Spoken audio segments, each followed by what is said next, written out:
तो स्वागत है आपका अपने YouTube channel the explainer man में। और आज हमारी वीडियो होने वाली है नंबर सिस्टम का लेक्चर नंबर 4।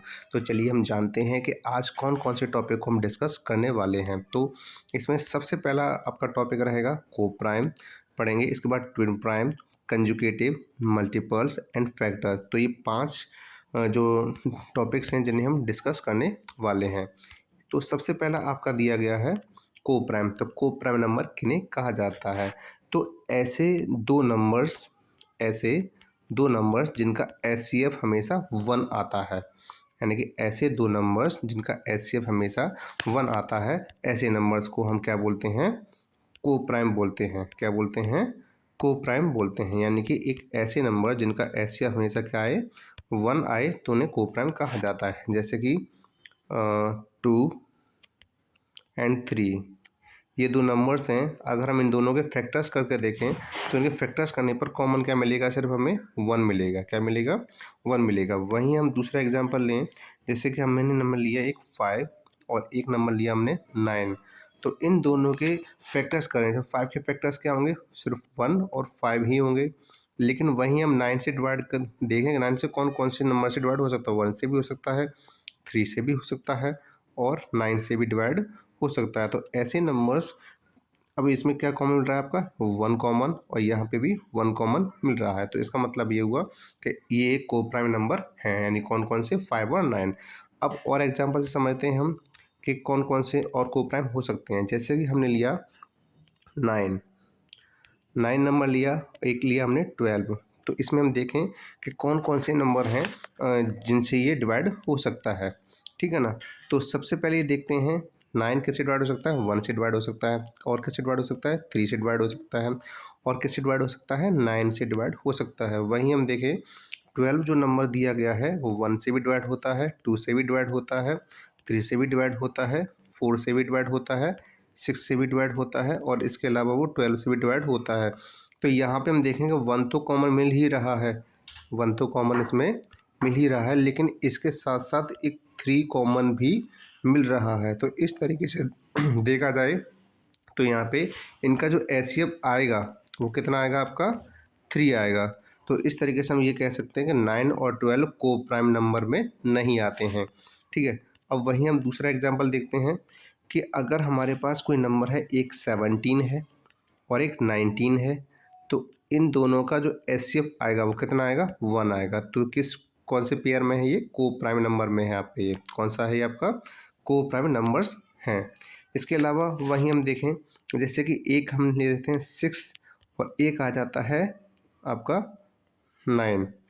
तो 6 किस किस से डिवाइड हो सकता है? 6 डिवाइड हो सकता है 1 से, 2 से, 3 से और 6 से। वहीं 9 किससे डिवाइड हो सकता है? 9 डिवाइड हो सकता है 1 से, 3 से और 9 से।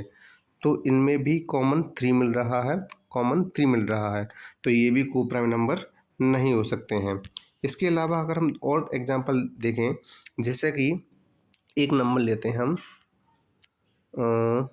10 और एक नंबर लेते हैं हम 19। तो देखें इन दोनों के अंदर कोई भी कॉमन नहीं मिलेगा, इन दोनों के अंदर कोई भी कॉमन नहीं मिलेगा। तो ये क्या है? इनका एचसीएफ जो आएगा वो कितना आएगा आपका? 1 आएगा। कितना आएगा? 1। तो जैसे मैं शुरुआत में कहा था कि ऐसे नंबर्स जिनके एचसीएफ हमेशा 1 रहता है वो को प्राइम कहलाते हैं। चलिए अब अगले टॉपिक पे आते हैं। तो अगला टॉपिक है हमारा ट्विन प्राइम। तो ऐसे नंबर्स जिनका, यानी ऐसे प्राइम नंबर्स जिनका डिफरेंस हमेशा 2 रहता है। कितना होता है? डिफरेंस हमेशा 2 रहता है। ऐसे नंबर्स को प्राइम नंबर्स कहा जाता है। तो जैसे कि अगर हम एग्जांपल से समझते हैं, मैंने एक नंबर लिया 9 और 7 और एक नंबर लिया 5, क्योंकि 9 एक प्राइम नंबर नहीं होता है, क्योंकि इसमें हमें प्राइम नंबर ही ढूंढने हैं। तो 7 और 5, तो 7 और 5 इनको माइनस करेंगे तो कितना डिफरेंस आएगा? 2 आएगा। तो ये ट्विन प्राइम है। इसके बाद हम देखें, एक 11 है और एक क्या है?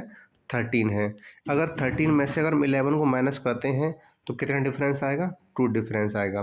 वहीं हम देखें इसके बाद 13 एंड 15, 13 एंड 15। अब इसमें दिक्कत ये है कि ये 15 जो नंबर दिया गया है वो प्राइम नंबर नहीं है, तो इस तरीके से इन पेयर्स को हम ट्विन प्राइम नहीं कह सकते हैं।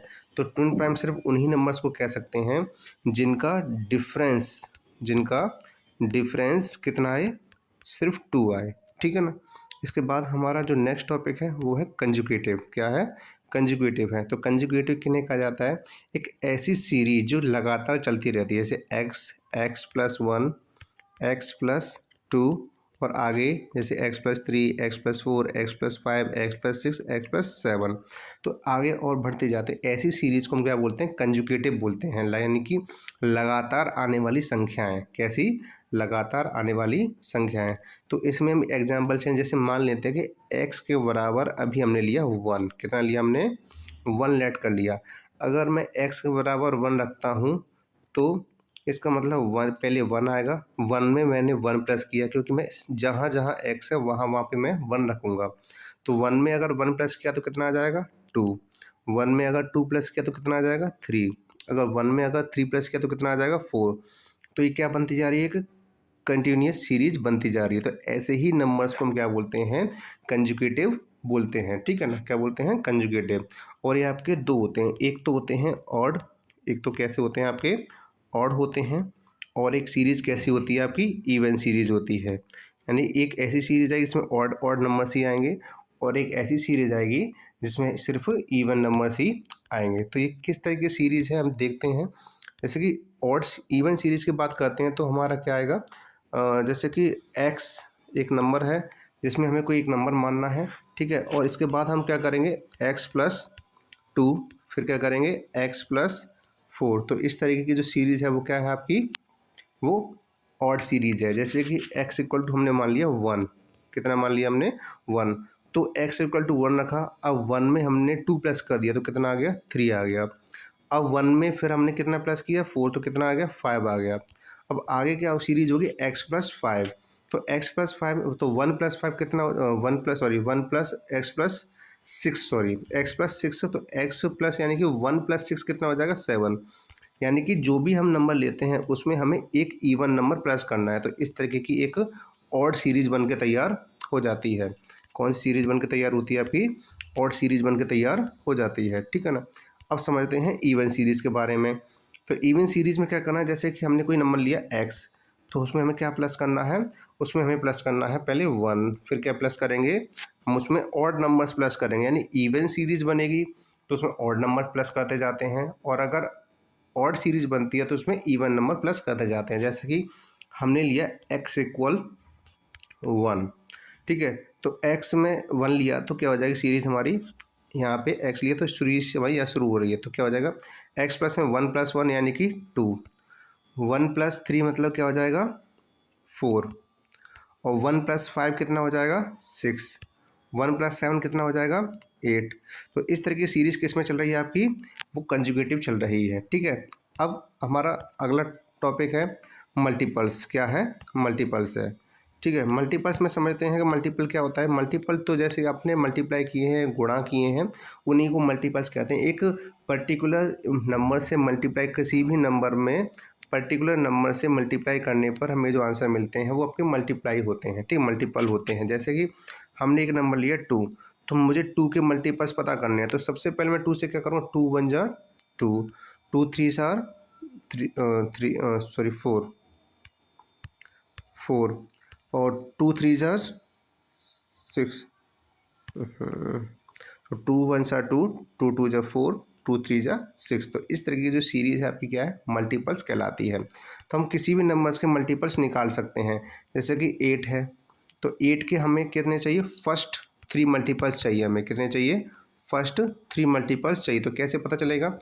8 1 जा 8, 8 2 जार 16, 8 3 जार 24। तो इस तरीके के हमें कितने मिल गए? 1 2 3। तो हमें 3 फर्स्ट मल्टीपल मिल गए। तो इस तरीके से क्या कहते हैं? इन्हें मल्टीपल्स कहा जाता है। नेक्स्ट टॉपिक है आपका, वो है फैक्टर्स। तो फैक्टर्स क्या होता है? फैक्टर्स वो नंबर्स होते हैं जो किसी भी नंबर में कम्प्लीटली डिवाइड हो जाते हैं बिना किसी रिमाइंडर छोड़े, यानी कि रिमाइंडर क्या होता है? वहाँ पे 0 हो जाता है। जैसे कि मेरे पास एक नंबर था 8, 8 नंबर मान लिया। अब मुझे पता करना है कि किस किस नंबर से डिवाइड हो सकता है, और जितने नंबर से डिवाइड होगा वो उतने ही उसके फैक्टर्स कहलाएंगे। तो कोई भी नंबर है वो हमेशा 1 से तो डिवाइड होगा ही। इसके अलावा ये किससे डिवाइड हो सकता है, 2 से भी डिवाइड हो सकता है। इसके अलावा किससे डिवाइड हो सकता है, ये 4 से भी डिवाइड हो सकता है। इसके अलावा और किससे हो सकता है, ये 8 से डिवाइड हो सकता है। तो इस तरीके से 8 के जो फैक्टर्स हैं वो कितने फैक्टर्स हैं, 4 फैक्टर्स हैं, 1 2 4 8। तो टोटल कितने फैक्टर्स हैं इसके, 4 फैक्टर्स हैं। कितने फैक्टर्स हैं, 4। अब हम लेते हैं कोई अलग नंबर, जैसे लिया 15। तो 15 किस किस से डिवाइड हो सकता है, मैंने क्या कहा था कि हर एक नंबर 1 से तो डिवाइड होगा ही। इसके अलावा ये 3 से डिवाइड हो सकता है, ये किससे और से हो सकता है, 5 से डिवाइड हो सकता है। इसके अलावा ये 15 से डिवाइड हो सकता है। तो इसके भी कितने फैक्टर्स हैं, इसके भी 4 फैक्टर्स हैं। इसके भी कितने फैक्टर्स हैं, इसके 4 फैक्टर्स हैं, ठीक है ना। तो आई होप कि आपको ये सारी चीज़ समझ में आ रही होंगी। तो हम एक एग्जाम्पल से और समझ लेते हैं, क्योंकि ये लास्ट टॉपिक भी है। तो इसमें हमारा कोई और एग्जाम्पल, जैसे बड़ा नंबर लेते हैं 24, ठीक है। तो 24 किस किस से डिवाइड हो सकता है, 24 1 से तो डिवाइड होगा ही। इसके अलावा ये 2 से भी डिवाइड हो सकता है। इसके अलावा कैसे डिवाइड हो सकता है, 3 से भी डिवाइड हो सकता है। इसके अलावा 4 से भी डिवाइड हो सकता है। और क्या 5 से हो सकता है, नहीं हो सकता, क्योंकि पीछे 0 या 5 नहीं है। 6 से हो सकता है, यह 6 से भी हो सकता है। इसके बाद 8 से भी डिवाइड हो सकता है। इसके बाद किससे हो सकता है, 12 से भी डिवाइड हो सकता है। और फाइनली ये 24 से डिवाइड हो जाएगा। तो इस तरीके से हमने देखा कि यहाँ पे जो 24 के फैक्टर बन रहे हैं वो 1 2 3 4 6 8 12 24। टोटल हमारे कितने फैक्टर्स हैं, 8 फैक्टर्स हैं। कितने फैक्टर्स हैं, 8। तो आई होप कि आपको ये पांचों के पांचों टॉपिक आपको क्लियरली समझ में आ गए होंगे। तो जो भी हमने टॉपिक डिस्कस किए थे, जैसे कि coprime, twin prime, conjugative, multiples, factors. और अगर आपको किसी प्रकार का डाउट होता है तो आप हमें कमेंट करके भी बता सकते हैं, जिससे कि हम आने वाली वीडियोज़ में अपनी जो भी गलतियाँ होंगी उनको सुधारने की पूरी पूरी कोशिश करेंगे। तो मिलते हैं हम नेक्स्ट वीडियो में।